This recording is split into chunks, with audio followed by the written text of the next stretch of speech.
What are some of the things you got out of working in corporate when it came to the market research, the brand development, and different things that you was doing in regards to corporate when it came to marketing? What was some of the things you say you took away from that? Yeah, that's a great question, and I'm glad that you touched on the experience in market research in particular. Um, and I'll kind of parallel that even with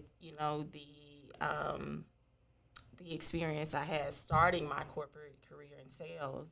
Everything is built on insight, right? Yeah. Really understanding the customer, the problem, their experience, Yeah. and really rooting everything you do, whether you're talking about something as fundamental as developing the product itself to developing the identity of the brand, the positioning of the product, the messaging, all of that stuff really starts with understanding people, Yep. the problem, Yep. right? And being able to communicate and influence decision making at the end of the day. And so I tell people all the time that, if you want to be a CEO, it's probably best to have some sort of early experience in sales and finance. Yeah, I agree. Yeah. 100%. And I would say, looking back on my career, something I would have maybe done differently is spent more time and put myself in more uncomfortable experiences when it came to developing the business acumen and being able to really interpret the numbers and, crunch the dollars and cents of things. Like, I'm very intuitive. I'm more of a feeler. I'm more of a creative. But I think having that people piece, but also the business acumen and the financial piece, like those skill sets, if you can get experience with that early on Yeah. and pull those things together, I think it will take you further faster in your career. Yeah. Yeah, because I work with a lot of entrepreneurs and business owners, primarily with digital marketing myself. And it kind of irks me at times, though, when certain entrepreneurs, business owners say, I don't like sales. And I'm like, you You're don't not like going to be sales? in business very long, Right. Exactly. Yeah. And then, like you say, the finance piece, that's real important as well. For those that may be looking at this, Jax, who may, let's say, struggle with sales, what advice would you give, being you got a lot of experience in that yourself? Get over yourself. Okay. Because a lot of the fear I think people have around sales is like ego driven.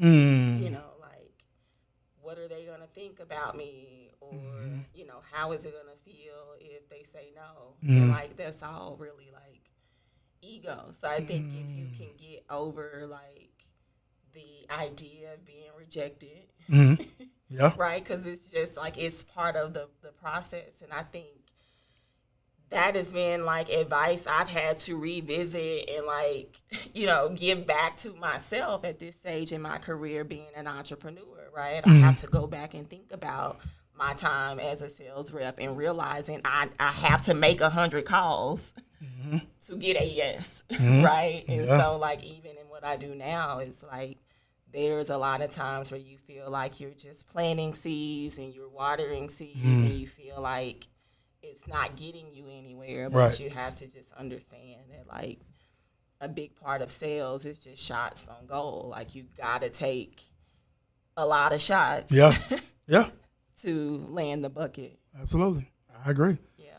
100%. And when you talk about the finance piece and the numbers and things of that nature, for those that want to be CEOs or already CEOs, what would you say some of the things that you would say are the most important when it comes to looking at finance, when it comes to business, based off your experience as well of working in corporate, to, of course, what you're doing now as well, though? Yeah, I mean, I guess I'll take that question in a slightly different direction. Like for me, business development is the most important thing, which is, like you could argue that that's sales, right? Yeah. But when you talk about numbers and metrics and measuring performance, Right. lead indicators are so important, Yeah. right? Yeah. Right. to bring in business to then start talking about revenue and profitability and all of that. And so one of the things I have to be very disciplined about is like, what are the few things that I do every week that are going to lead to a check? I gotta be doing outreach every week, right? Like I gotta be converting a certain number of people I outreach to a conversation. How do you go about outreaching, by the way? Certainly LinkedIn is a very, very powerful tool that most people are probably underutilizing. Like I meet people every day, just, with promoting my book, for example. I talk to a lot of professionals who are trying to move up in their careers and things like that. And it's like, how do you not have a LinkedIn page? Exactly. Exactly. I say the same thing. thing. It's a great tool for that. Certainly, but nothing beats proximity and like being in the rooms or face to face with people. So I think ecosystem mapping is important. Understanding who is your customer, how do they think, where do they move, where do they socialize, who do they engage with, who do they seek information from, and putting yourself in proximity to them to meet them, to build relationships, to understand who they are and what they need, and so that they know who you are and what you do, and the value you can add when they need you. But again, that takes a mindset of understanding that like every encounter, every meeting is not going to necessarily lead to business. Here and now, right? And so you have to be willing to nurture relationships. Yeah, and I build agree. credibility over time. I agree. I feel like I just rambled. Like, did I actually answer?